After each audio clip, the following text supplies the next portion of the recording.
Welcome to the Teacher's Toolkit for Literacy, the free podcast for motivated teachers and school leaders who want to inspire their students and school community in literacy learning. Make sure you subscribe to the show on your favourite podcast player, and for more amazing literacy resources, check out the show notes provided with every episode. Hi, I'm Sharon, and I'm the host of a Teacher's Toolkit for Literacy.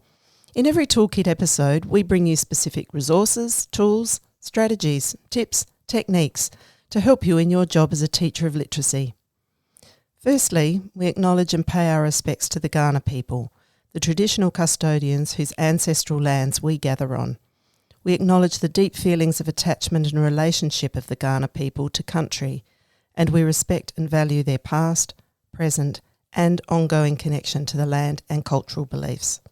Hi everybody, so good. It's rolling on towards the end of the year here and we're feeling in festive mode. We are. And yes. Just welcome everyone to another podcast. We're getting some lovely feedback about the podcast and we hope we still keep getting that feedback. We're really excited about it, actually. I reckon we're getting better, actually, so I'm hoping that... Oh, well, maybe not quite at that point, but anyway, I think we have been getting great feedback. It's always good to hear how we are helping, actually, because that's what we're about. Yeah, and specific help, like, resources, tools, strategies, tips, techniques to help everybody in their job, the important job of literacy teaching. And, it's really good to have that practical support, I think, because that's the feedback we're getting, that people really want to hear things that they can actually use in their classroom. Yes. And even when we have a special guest on, that's the focus too. We want them to, really help you guys out there with what you're doing and drill down to those daily practices. Yep. Yeah. And I guess we particularly loved that this week we got to talk with someone local here who is in a secondary setting and letting us know the difference that's making for them in their literacy teaching in their content area.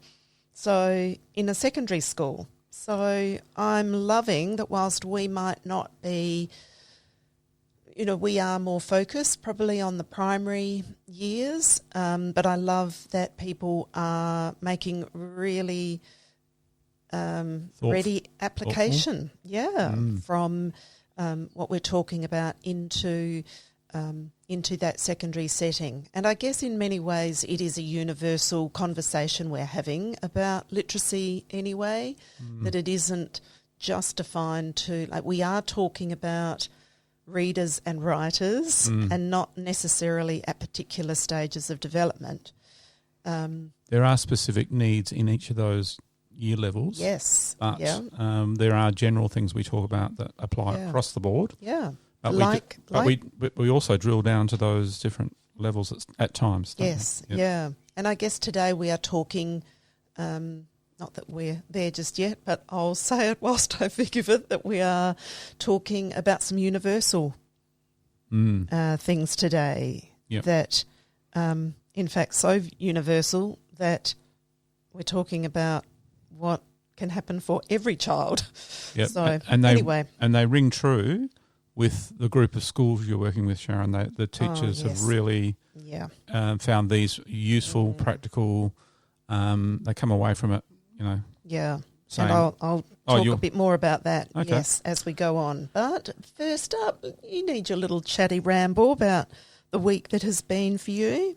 This is my chatty ramble, Sharon, and I just want to say I've got to give you a bit of airtime. Okay, I've got my 2 minutes now. All right, now I've decided, because now we're heading into the school holidays, I've decided I want to do a lot more reading at night, and I've purposely put my phone out in the kitchen area and away from the bedroom. Yes, that's been a really good move. Yes, we can both appreciate that. But also, I've started some reading. And I went to a book in our library, which is just a small library we've got in our home, and found a book that I've read 2 times before, and I really love this book called The Barrow Boys, and I've decided to read it again. Why again? Like, what keeps drawing you back to it? I mean, this is the third time. The book's a real friend to me. I love the story. I love the characters. It's a true story. I love things that really happened, but written in a really interesting way, though, as a story. The Barrow Boys, a fantastic story about after the Napoleonic Wars, the British Navy, virtually the whole Navy, had nothing to do because they had no war to fight anymore. So they had all these officers who had all their pay went half pay, and they had nothing to do really. So they sort of sat at home. Yeah. Until are you feeling that at the moment? Maybe you're connecting with. Yeah, but so this chap called Barrow, who was the Secretary of the Navy, decided the big area that the whole Navy could get into was exploration. Ooh. So they sent off all these explorations into the Antarctic to find the Northwest Passage around Canada, and they employed all these guys. What a good idea. In exploration. So yes. Anyway, I just love the whole book, and I'm just going to read it again. And I heard that Abraham Lincoln did the same sort of thing. He just had a few books that he read over and over again because there weren't a lot of books at that time. I haven't got that excuse, but no. In fact, our library isn't probably what you would call small. Oh, okay. It's quite extensive, but yes, I love that you return to the books and that you said how it feels like a friend. Yeah. And Lincoln did the same thing. He had about 4 books. He read them over and over again, and he just attributes he's getting better at reading to that reading of those 4 books. Yeah. It's also, though, too, I think as teachers, it's great for us to, really build our knowledge about a really extensive range of things. So that, not just for teaching, for personal growth, for, our own understanding of the world. Yeah. So interesting to learn from others' experiences we can't have, and to build understandings and knowledge about a whole range of things. So you're telling me I have to read more widely, Sharon? Oh, no, I wasn't going there. I was congratulating you okay. on expanding, because even though you've read that book twice before, I'm guessing there will still be new learnings and discoveries of your own. Absolutely. I think every time I read it, I'm going deeper into the whole thing. It's just amazing. The more you read something, that you come at it from different angles. You're kind of a different person the second and the third time you read it. Yep. Same with kids. Yeah. Yeah. Yeah, definitely. Anyway, I've finished my chatty ramble. Okay. So on to key question number 1. What have you been doing in schools this week? Well, haven't been in schools this week, okay. which is... That's answered then. Which is, of course, an unusual thing for me, because during school time, I'm always in schools. But I have, even though I haven't been in schools, still been in communication with schools, which I always absolutely love. So actually I'll mention one of those schools a little bit later in the podcast when I can make a point about that.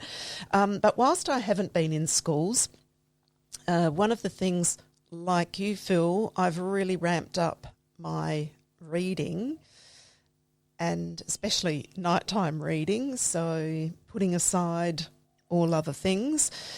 So I have been treating myself to reading a whole lot of fiction for upper primary and into secondary readers, because I'm a bit excited, especially for our Teachific members. 2021, such a treat coming everybody's way, with some really exciting ways to engage students in read alouds, and for us to be intentional about the read alouds that we use and how we can use them effectively in our classrooms. So that's part of the reason why I'm really targeting some, a big collection of texts here at the moment, so that I'm hoping that I can bring some more insights into some of those books and have teachers feeling like, that book's to share. So that's what I've been, and I'm sure that's going to be mentioned in the coming weeks in podcasts as well. Yeah. So that will be something to watch out for. Now, the purpose of our podcast, Sharon, is to really help and support teachers in their teaching. Yes, and definitely. Using these podcasts, they can actually do that all independently, and that's fantastic. That's what we want to happen. And that might be all that's ever used from what we do. But if there is anybody that wants further help, we're here to help schools as well through Q Learning. So we go into schools and we help with consultancy and, actually showing how to do a lesson, practical ways of really helping out in the classroom. Yep. But we realise there's a whole lot of people that won't ever want that sort of service, but we'll use the podcast in really positive ways, and that's all we're here to do, really. Yeah, we really are just hoping that we can be just generous with information giving and insights into experiences and tools and routines that we've really found to be effective, helpful, changing in the way that we can work with students, and we hope that we're always bringing best practices and links to research around what we talk about too, because, we want people to know that this isn't just coming from what we did in our classroom last week, but is actually, we're really drawing now on, I'm hoping that, through the podcast, we're really drawing on the professional experiences and the professional learning we've had over the course of many, many years between us, Phil. It's about sharing that. Yep. So, I feel like I've just rambled. You have, but anyway. Get us back on track. Yeah. So the topic today is every child, every day. Can you explain that more, Sharon? Yes. Look, this is one of those pieces, that phrase, every child, every day, comes from actually a book written by Richard Allington and Rachel Gabriel. But there is an article that comes from that book that anyone can access, and we'll give details about that. But it's really talking about elements for every child, every day in their literacy instruction. And why this article was just such a, why I connected with it so much is because of, I won't say there was a ramble going on in my head, around, in the classroom as teacher, you're thinking about, all right, we're doing this, and then, a school or a leader or a district or a department or whoever will say, okay, and this should be included in your literacy teaching, and then someone will say, well, and don't forget that you would also include this, and try to get this into the curriculum and try to get that in. And I really found myself being quite overwhelmed at times about what are all the things that I'm trying to do. So So then you're asking, well, what really matters here, isn't it? That's it. What really matters? And for me, some clarity about that came from two different sources.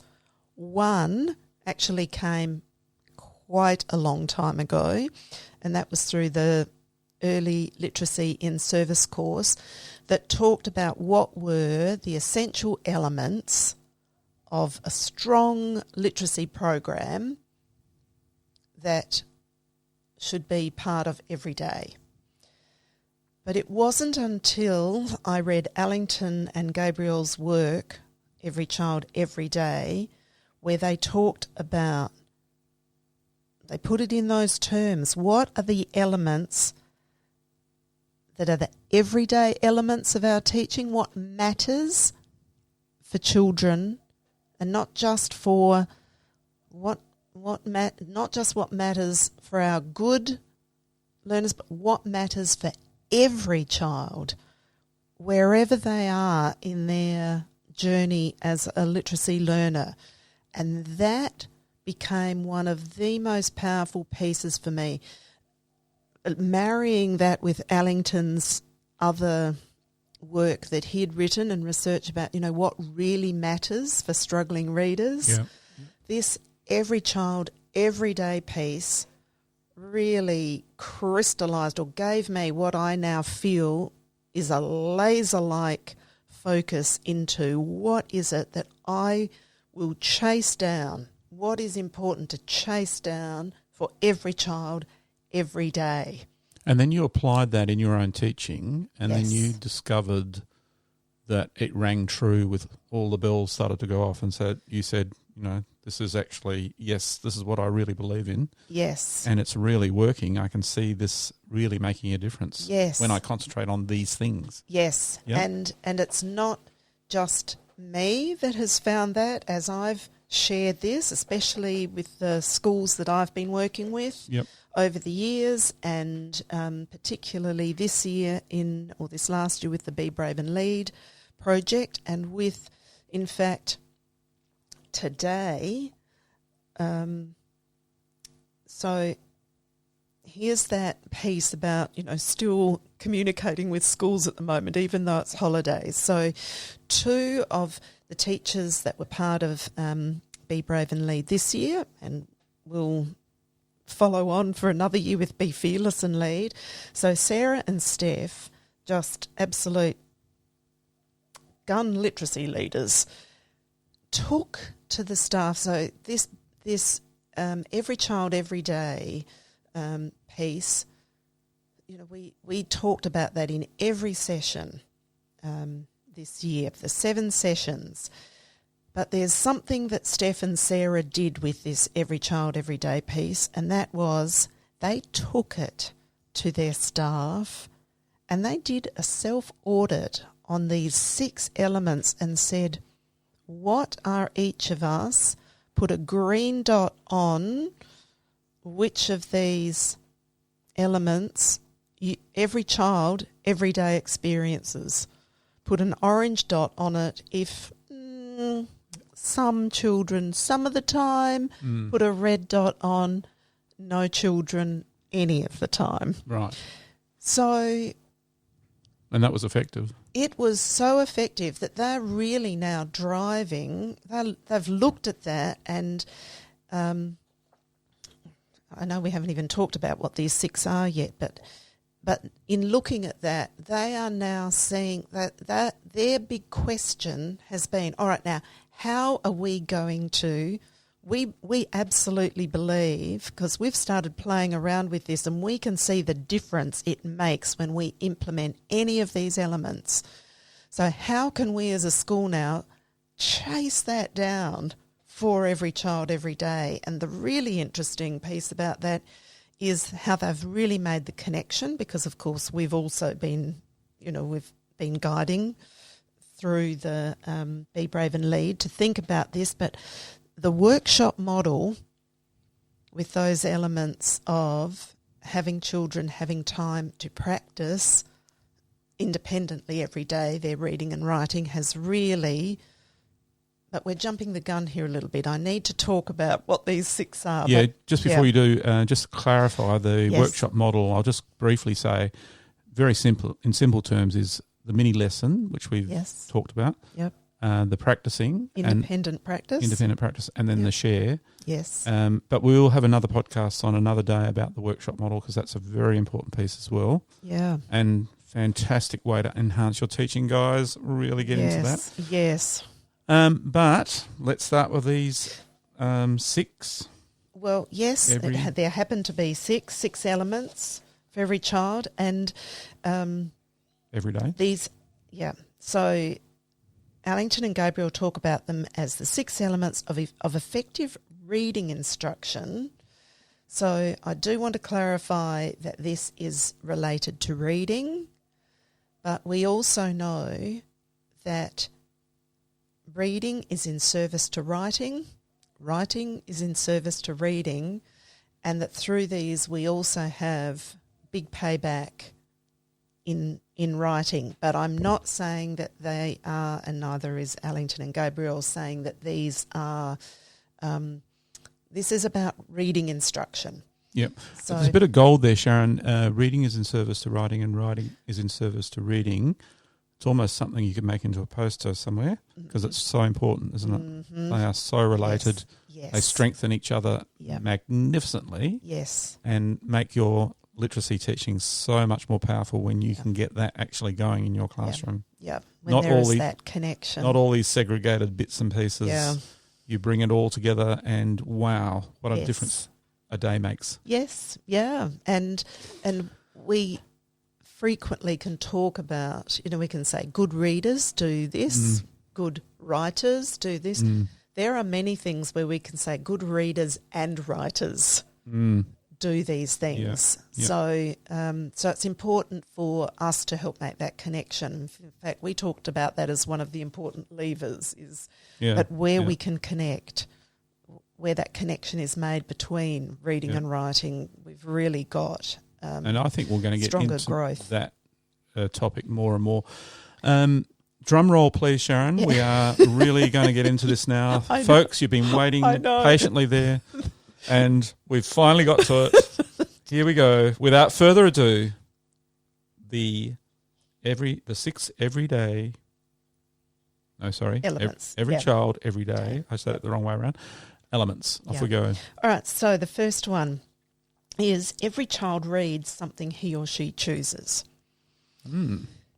So each of these elements, and as I said, please, I really recommend that people read the article. Read the full article. It's easy to find on the internet. Yes, Yep. yes. In fact, I'll mention it now and then we can put into the blog the link, but through the ASCD, Educational Leadership Magazine, if you actually Google Every Child, Every Day, ASCD, It'll pop up. it will pop up. Yep.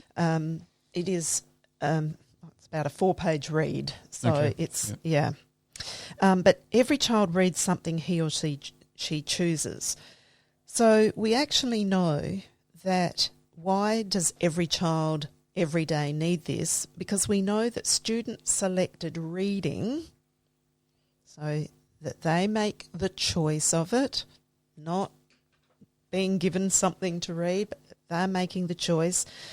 There is really robust and conclusive research that tells us that students who do that, who self-select for reading, will read more, they will understand more, they'll be more likely to continue to read because they've made choice. Researchers Guthrie and Humerick found that reading motivation and comprehension, the two big pieces for that were students' access to books and that they chose what they read. And Allington has found it's every child, every day. Yes, yes. So so we're not saying that, children shouldn't have access to other things and that we wouldn't direct them towards things, but they need to be able to have that experience of choice. Yep. So Huge difference. Big difference. So And in your schools, dramatically, this year you have found it has worked. yes, yeah. Now early on, when children haven't got those strategies for knowing how to choose a book, and we're not just talking about our youngest readers here, we've got some of our older readers who don't know how to choose a book because they haven't built they haven't been offered choice in the first place. sometimes we need to be the real guide, and we model it. We model it, but we also need to bring in, so through our read alouds and through our book tastings that we'll do, knowing our students and knowing books, how are we going to recommend books to children, to our students, to say, I think you might be interested in this one. Now, if we want to know more information about that, Rebecca Bird, who spoke from Peggy Williams' bookshop, she's got a whole lot of great strategies for that. But it's an important piece that we are actually building students' strategies for knowing how to choose books. And that's a series of mini lessons, isn't it? It is a series of mini lessons, and in fact, Allington suggests that in the article. We would want to have a number of lessons that help students learn how to go about choosing books. We have, I know I've mentioned this before, we have in some ways limited children's selection strategies by putting numbers or letters on books to say this is how you will find a book that's right for you. Because then they don't have to work hard at finding, at selecting. Well, it's not even necessarily an effective selection process. No, but I mean, they just go to the number and that's my book. Yeah. Like that time I said to a child, how do you know you're a good reader? And he said, I'm a good reader because I'm on level 19. Yeah, but selection, we're talking about selecting, not just being whether I'm a good reader. No, yeah, true. We're trying to help them know. Why is choice important? Because, as we said here, that it's more likely, the more choice we get given, the more likely we will continue to read, because we are learning the strategies of how to choose. You have the power. We have the power, and we build, wider repertoires for knowing how to choose. So choice is important. Yep, and the research backs that up. Yes. So apart from choice, number 2 is every child reads accurately. So when we think about this, this is all these no-nonsense approaches. It's like, this is like Allington to me is, just one of the most logical people on the planet. He just really brings what is true and obvious. And you've heard him to us. person. I'm not. You're not sounds wrong. Not a groupie. I think I would be. Yeah. Whenever I'm at a conference where Allington is presenting, I don't always get. He's always wanting to. So it's hard to get into sessions because he is so very popular.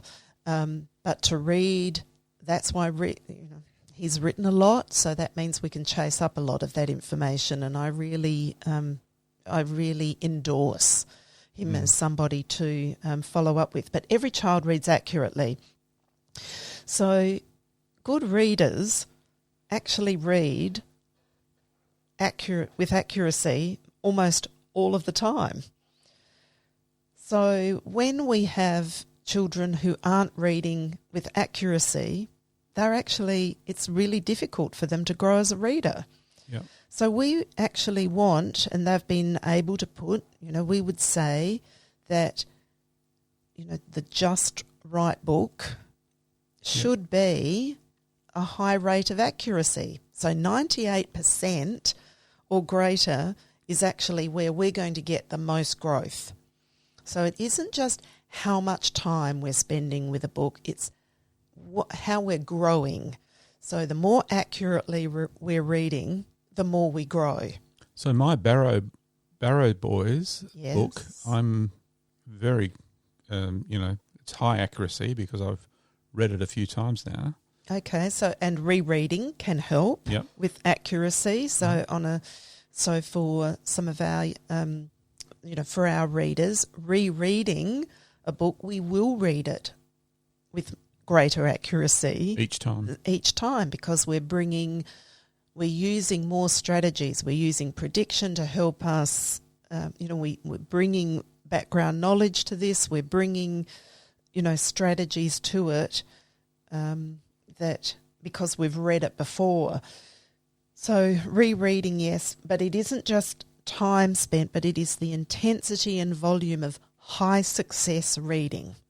Right. So high success is another term we can talk about. A book is just right for us, but high success reading means we are reading with accuracy. Yep. So 98% is really good, but it's important for children to know that most of the time that's the kind of reading they're doing that's going to help them grow the most. It's okay to every now and then have a hard book that they can only read a few words from, but most of the time it's... Well, if we're only reading a few words from it, we're not really doing the work of the reader. No. But the hard books, let's have those be read to us. So right. Read aloud. Yep. I would always be choosing books to read aloud that are at, students' listening level of comprehension, but not their independent reading level. Right. So when children are finding books and want to choose books that are too hard for them and that they're not going to be able to read with accuracy, let's make that part of their collection, but then let's get somebody reading it to them. Or enlarged text as well. So shared reading, same thing. That will be if we've got an enlarged text and we're reading that together. Once again, it will be text that's too hard. Yep. So it's higher than our independent reading level.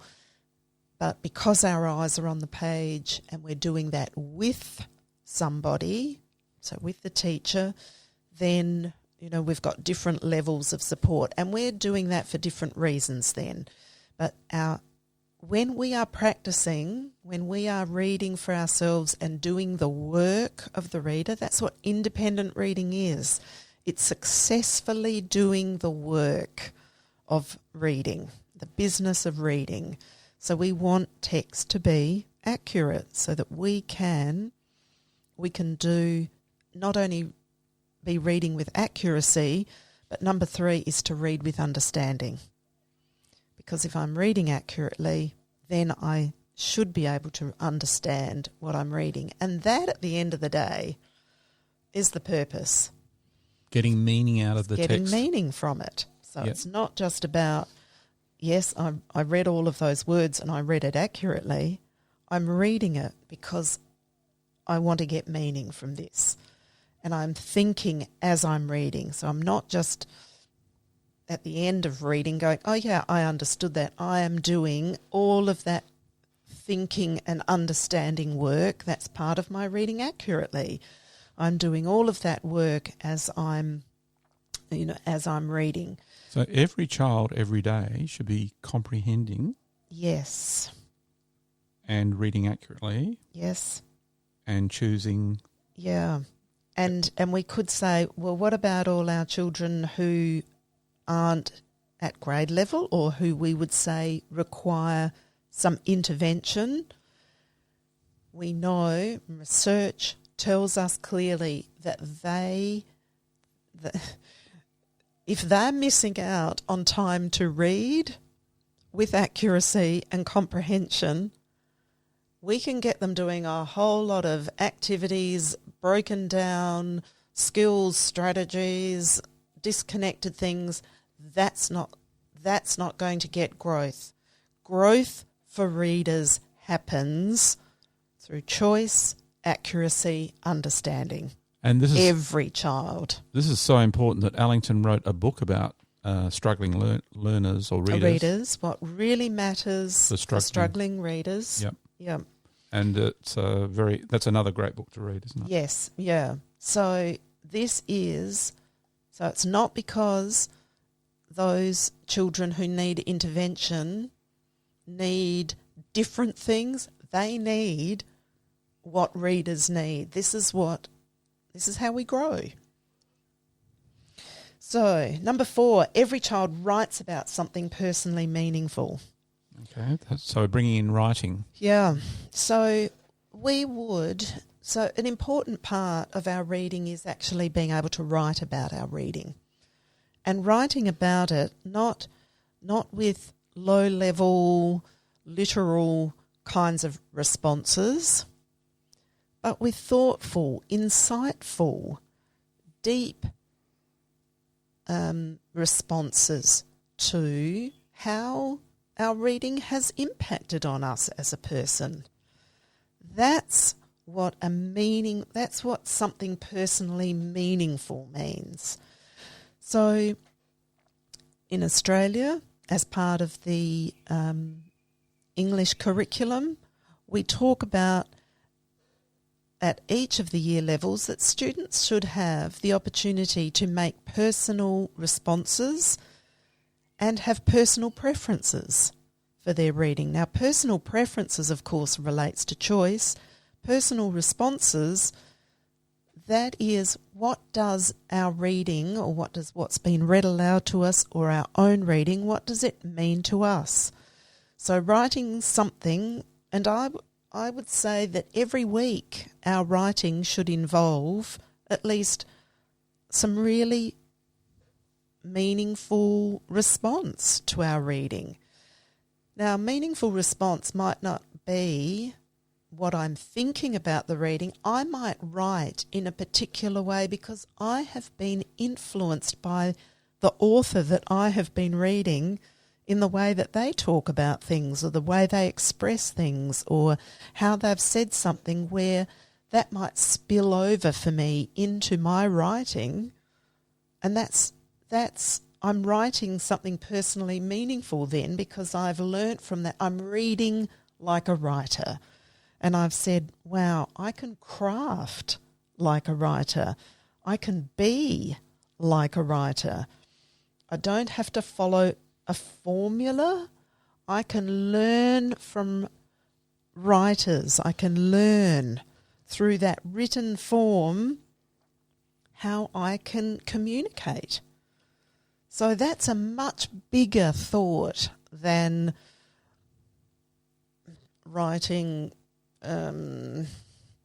What kinds of things might we get students to write about after reading? Or just answer some questions. Yeah, which are frequently low level, I have to say. Who were the main characters? Yeah. You know, we want to be thinking much bigger things than that. We want to be thinking about how were those characters feeling? How do we know that? How did the writer tell us that? How did they use that dialogue to, oh my goodness, you know, here were the characters speaking in this kind of way, and we really want to get big and meaningful thoughts happening. Because I guess in a way all these things are leading towards the child being more self-directed, Yes. self-motivated. Yes. And regulated. we almost forgot, didn't we? Almost. Oh, sorry, I did a The little three snort there. we call that the three selves. Yes. Yeah. Yeah. Now it's a good time to make that connection, Phil, because this is all of these things that we're talking about. We've already talked about motivation, but you know, children reading accurately and for understanding, they should be monitoring, they should be regulating and directing that themselves. All of these things, you know. Just recently, someone asked me, in fact, when we were talking about these things, saying, like, how do we get kids doing, how do we get them self-regulated, self-motivated, self-directed? When we pass all of these things over to children in this way, choice, reading for accuracy, reading for understanding, writing that is personally meaningful, we are handing it to them. We are putting them in the driver's seat. Every child. Every child. Every day. Not just every now and then. In each of those things. Every day. And folks, you're on a winner when you start to do these. Yes, you are. Number 5. Every child talks with peers about reading and writing.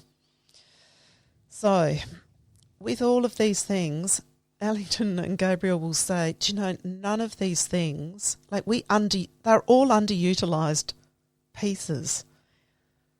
All of these things, underutilised.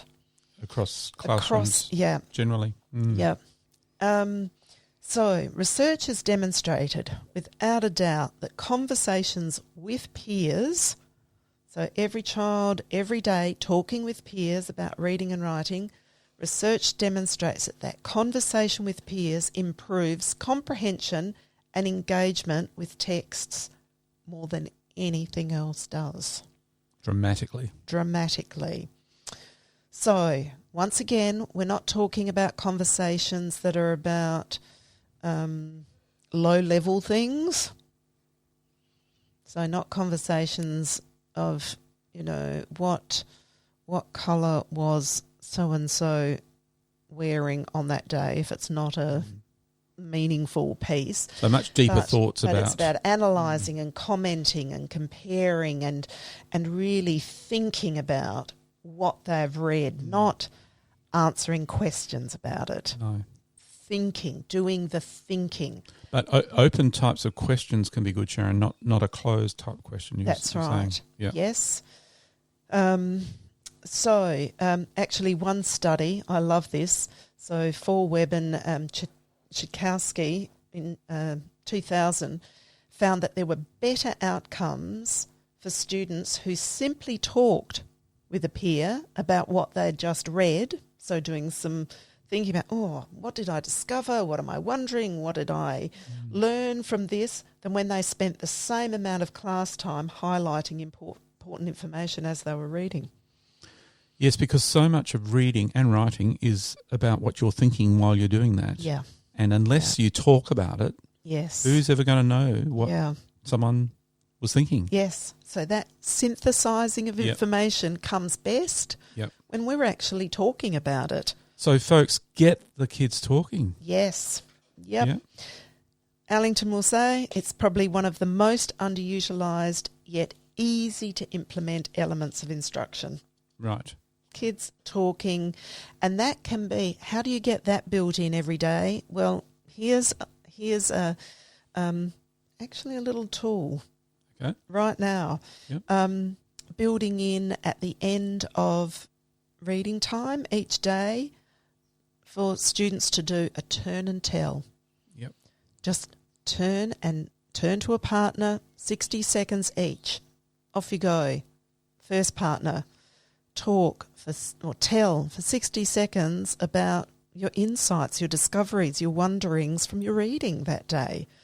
Also, a mini lesson that can be modelled by the teacher, how to talk, how to share what you've been reading with somebody. Yeah, but more important than a mini lesson, every child every day of course gets to talk. Of course. Because not that I'm saying mini lessons aren't important, but it's not, we've got to build it in every day. Yep. Not just on the days when we give a mini lesson. Yeah, I guess I'm just talking about when it's first introduced to a class when they haven't done that sort of thing before. Yes, yep. We definitely model, but we definitely don't hold back on expecting it.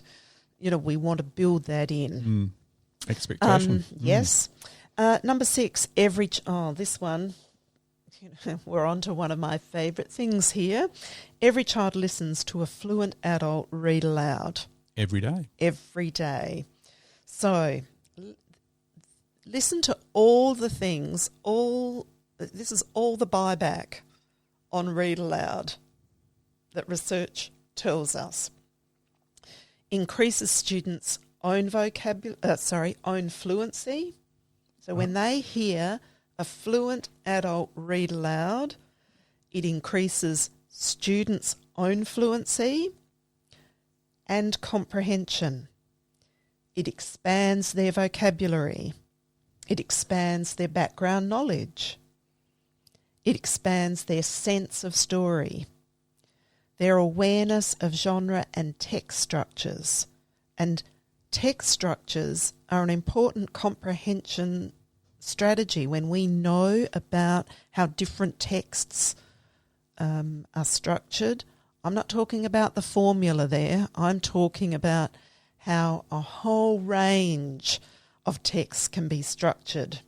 I love, just interrupting you for a second, Sharon. Yes. I loved when we talked to Maddie last podcast about read aloud and how she thought she was doing it, but she found so much more came out of it when she upped the ante in what she was doing.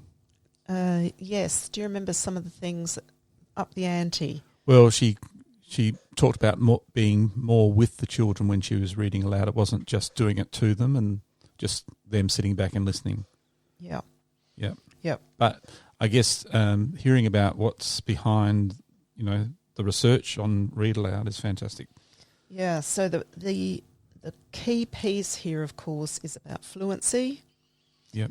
And so the question is frequently asked of me, well, what if, isn't it good if I just, can children be listening to lots of stories and have that, You're right. Is that good? Yep. Yes, listening to fluent adult read aloud is good. We also want to make the connection here that a class read aloud brings another whole layer when everybody is hearing this text being read aloud. We're building community, we're talking about the same kinds of things. We're bringing another layer to this other than just every child in their bubble of listening to a text read aloud. There are a number of, I don't know, we'd call them reading programs, but resources where children can listen to texts read aloud, and they're usually levelled texts.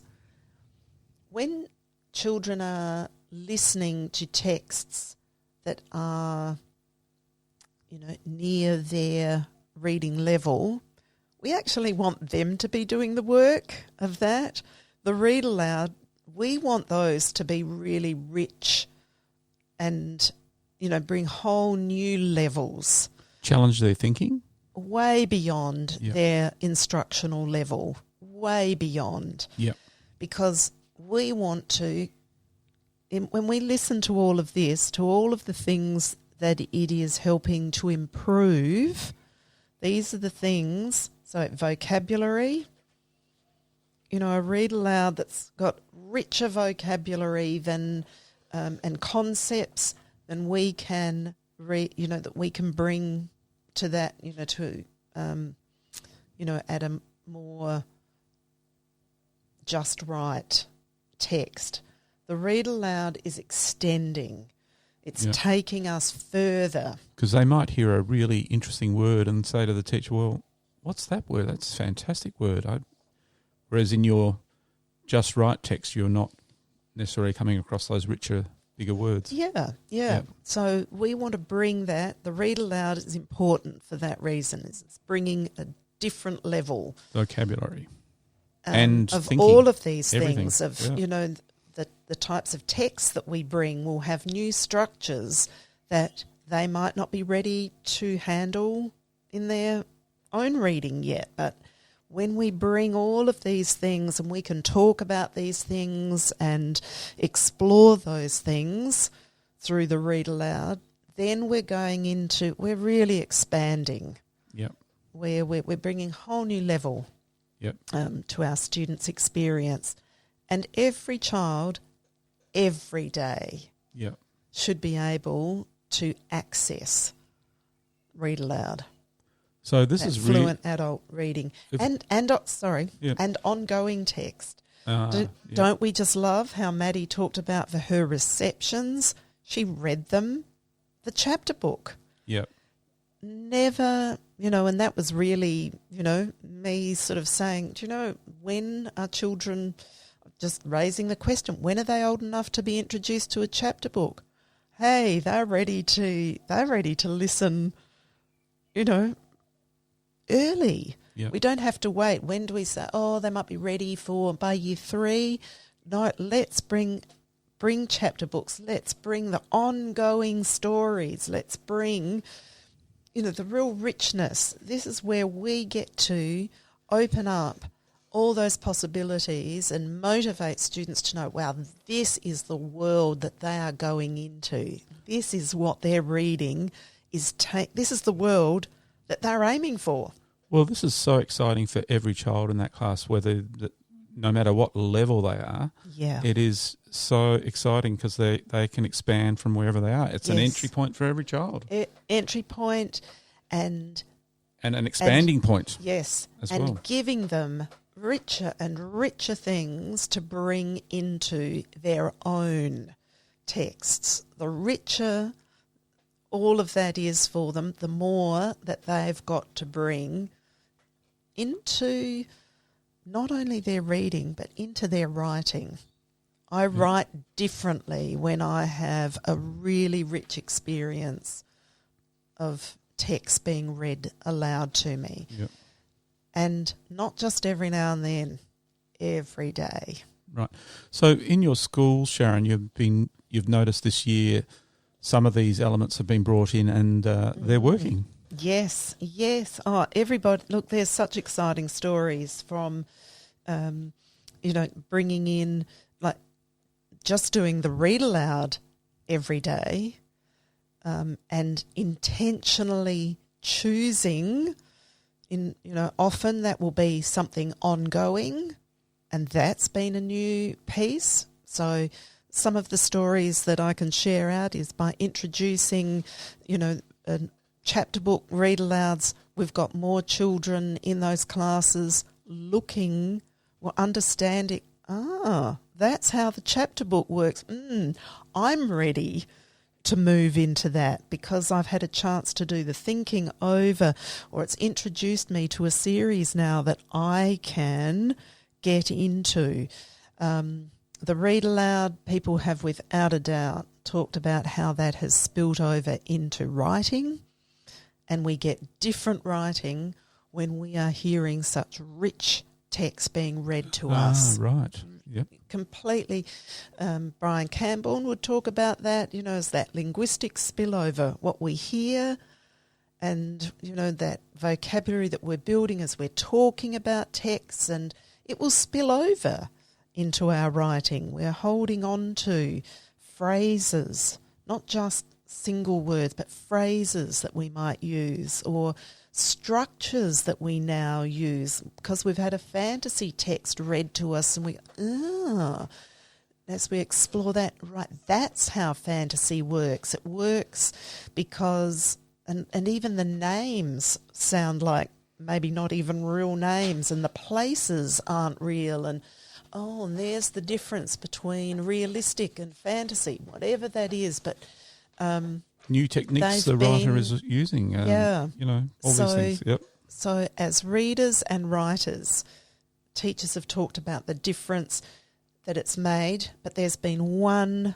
I would say the one big difference that's come up for everybody is motivation, student motivation for reading. Dramatically increased. Dramatic increase. And then increase in student reading achievement. Because when children are reading every day with accuracy and understanding, and when we're chasing that down and we're giving choice for reading, we get growth. And we have to chase it down. That's what we're looking for. I'm looking for who are the children who still haven't got the book that they can read accurately and with understanding yet. Wow, I am going to help every child have that book to work with, because then I know that's what matters, and they're going to grow. And what's that fabulous new book I'm going to read to my class? And folks, if you want a great podcast, go back to the one with Rebecca talking about some fantastic books. In fact, we'd like to get Rebecca along on another podcast to go into that a bit deeper. So yeah. Yep. So Allington will really say that most of the classroom instruction that is, that are the hallmarks of really successful classrooms and that is research-based will have these elements. Yep. These elements will be there for every child every day. So if these are effective, this is up to us as teachers to bring these in, because we are the decision makers on this. Children can't make these things happen for themselves. We have to be intentional about making those things happen. We're the ones with the power to make those decisions. Kids don't. So when we can if any of these things, if you're questioning any of those things, going, maybe that is something that isn't yet part of maybe it's part of my every now and then. How could I bring that into the everyday? I think one of the most common things I'll hear people say is, where's the time to put these things in? The answer to that is, let's look at if these are the things that are make the biggest difference. Yeah. Yep. What other things, what have we got in our literacy block, I'll say, that aren't these things? And how much time are we spending on those? Yep. Or it might be, Sharon, that they're already doing read aloud, but it's doing it in a better way. Yep. Yeah. Yes, but anyway, so fantastic. We've got our every child, every day elements. So, yeah, yep. But I would just want to add to that. So if people are doing read aloud, then I think this is a really good article for people to have a look at, because it's going to give you voice and power to the decisions that you have made about the things that you do. So if you're doing read aloud, you can be assured that it is a practice, it's an instructional practice that is doing great things for your kids. And so I think it's good for all of us to be able to articulate and explain why we do the things that we do. Yeah. So that... Because sometimes in my teaching, I think, it feels like the right thing to do, but I'm not sure that it's, the most effective. Mm. So when you hear that the research says this, and then you go, oh, well, that really rings true, because I have noticed over the years that read aloud has been just a game changer. Yeah. And so I think that's where we can use these 6 as a really good lens for when we're asked as teachers to, we might be asked to, focus in on comprehension strategies. And then we'll say, and we might be presented with some ideas of here's how you can introduce comprehension strategies or use comprehension strategies in your classroom. Know that you don't need to have isolated activities around those things. Comprehension strategies are in use when we are reading, when we're listening to a fluent adult reading aloud, when we've chosen a book that we're reading with accuracy and understanding, that's when we're practicing and using these strategies. Yep. So I think we want to think about not having, when all of these things come at us and we need to be teaching this and we need to be teaching that, we want to be thinking about how are we getting students with their 3 selves? How are we getting them motivated how are we getting them self-directed and self-regulated in using these strategies as they're reading, as they're listening, as they're writing about it and as they're talking about it. Bit of gold there, Sharon. Thank you. I think we could capture that little bit. Well, that might be my summary piece, I think. Yes, and I think we've had a really good window into the every child, everyday elements. And, of course, I was talking to Sharon earlier about our timeless T's, but we'll let you as the listener connect them all because they do connect together: time, tantalising text, thinkers talking, transformative teaching, true tasks, and transformative tracking. But that's another day, another time. Let's go on to key questions. Sharon, key question 2.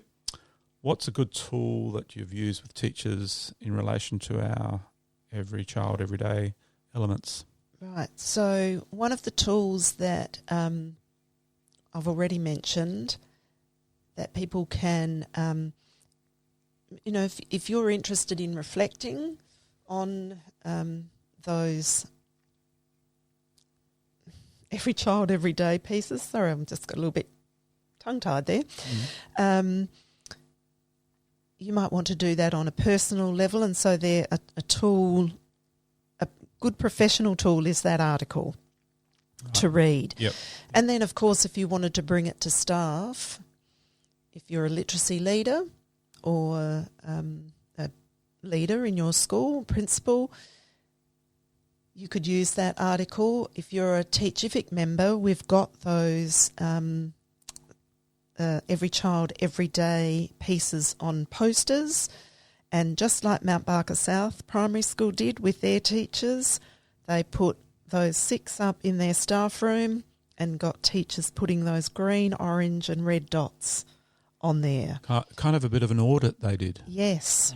And so it was a nice way to bring forward what are the things that we're really trying to chase down. There you are, folks. That's a bit of gold too, something you can do with your staff immediately to really get the most effective literacy teaching practices known to mankind. Yeah, well, to really open those conversations about that and for some good reflection without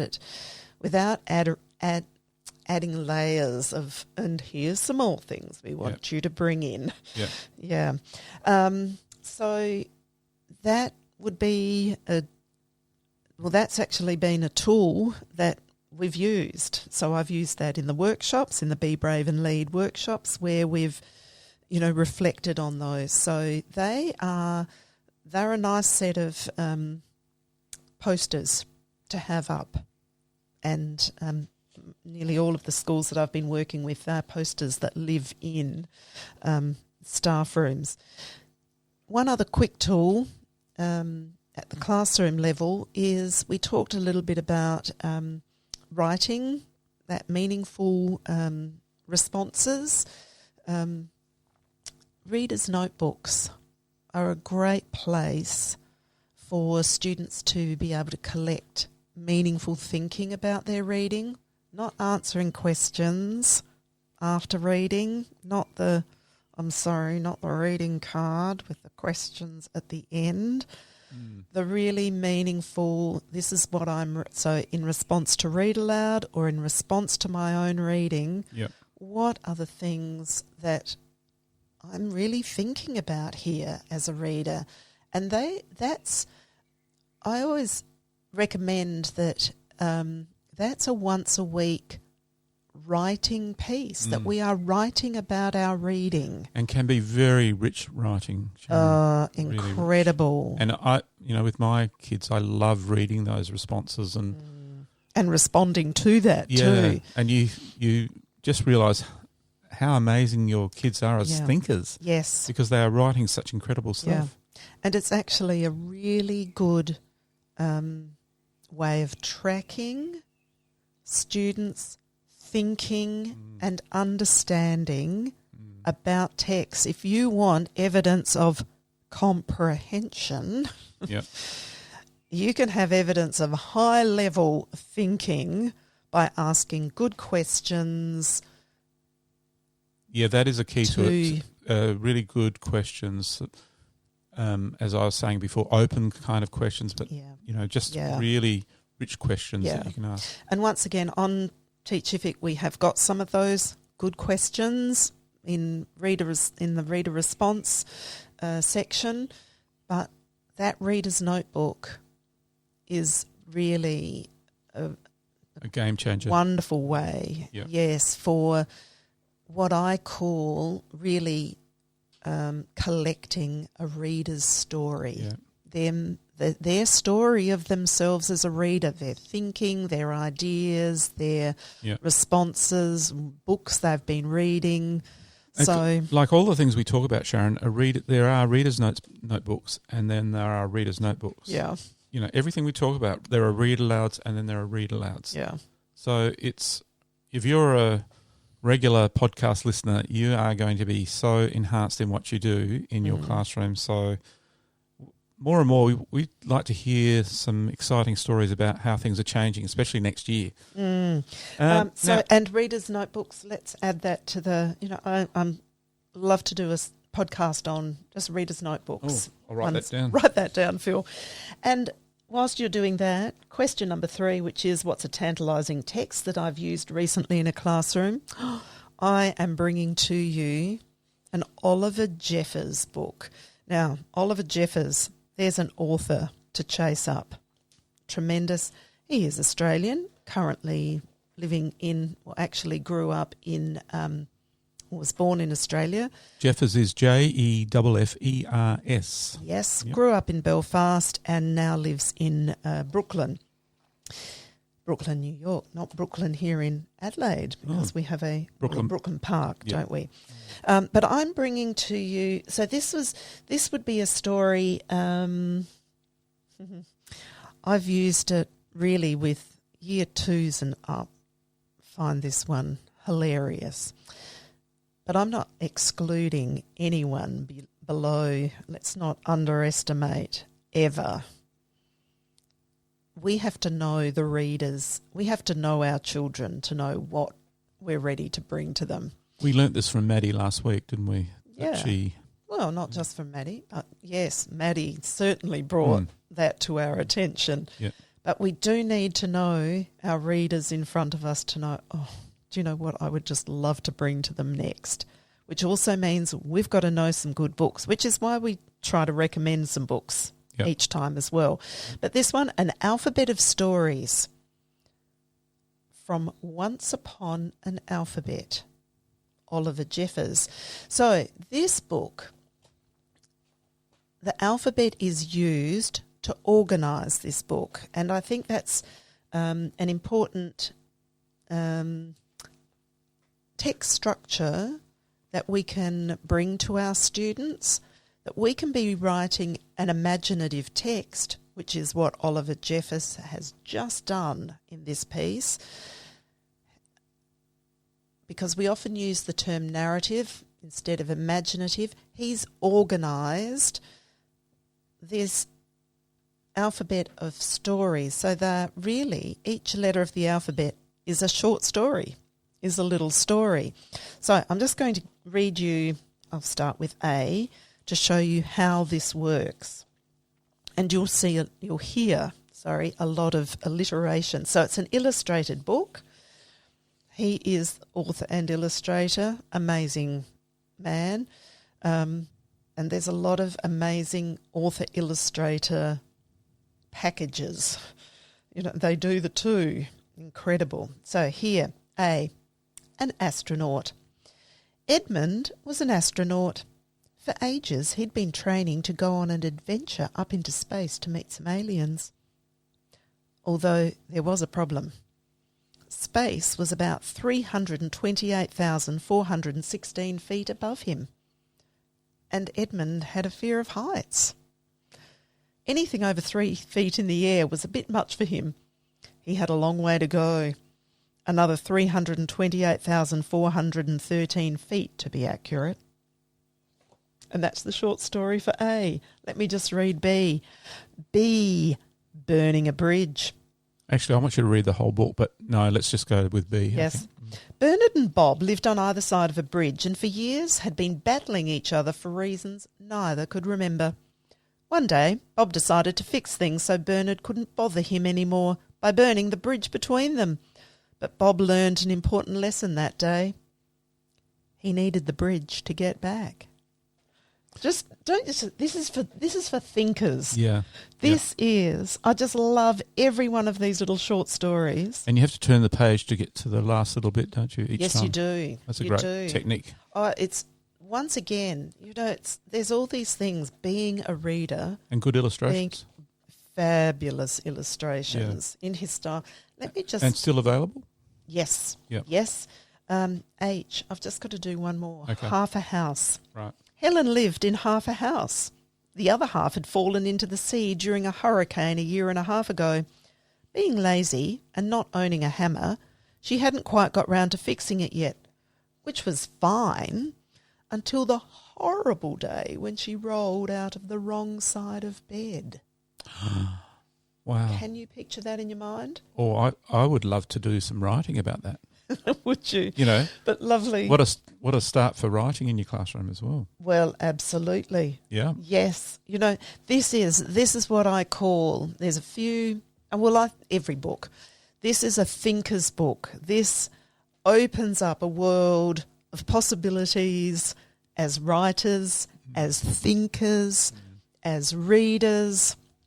And I just love what these amazing authors and illustrators bring to the world of children's literature. And I love what you've brought today, Sharon. Oh, thank you. Yeah. Oh, Phil, makes me feel Special. All right. Now, thank you, Sharon. And just like to wrap up today, I hope you've really enjoyed our podcast. We would love to hear from you. Please use our Contact Us on our Q Learning website to send a message to us. Also get onto our weekly newsletter that we send out. So, we send that out to quite a few people. Yes, which people can do through... on the website you can... Yeah, through Q Learning. Yeah, through the Q Learning or website. Or through Teachific. Yep, you can get onto both. Mm. But also, you can subscribe to our podcast, of course, and we'd love it if you gave us a star rating. That would be lovely. We have now multiple star rating. Yes. We have now over 1,600 downloads and going up every day, which is fantastic. Teachers from all over the world. Thank you to our co-host, Sharon. Oh, thank you. Done a great job today, I thought, Sharon. And I'm just going to finish off with saying the word teacher in another language. I'm thinking about Hungarian because we went to a Hungarian club the other day and just for no other reason, I thought I'd find out the way you say teacher in Hungarian, and it is tanar. I hope I've got that right. Tanar. Do you? Tanar. Well, I see there is a... Why are you doing that? Because that's the way I heard the pronunciation. Oh, so you listened to... pronunciation. There we go. The wonders of being able to hear... A pronunciation. For any language. Amazing. Terrific. So I hope that I got that right. If we've got a Hungarian listener, you could correct me. or let us know what it really sounds like. Yeah. Yes. Yeah. Anyway, thank you everyone for being with us today, and bye for now. Bye everyone. Catch you next time. Thanks for listening to the podcast. To make sure you don't miss any literacy learning tips and insights, please subscribe to our show on your favourite podcast player. At Q Learning, our literacy specialists draw on over 30 years of teaching and international consulting experience to deliver world-class learning solutions. We equip, empower and support teachers to become their authentic selves. To find out about upcoming webinars and about how Q can help you and your school, visit qlearning.com.au.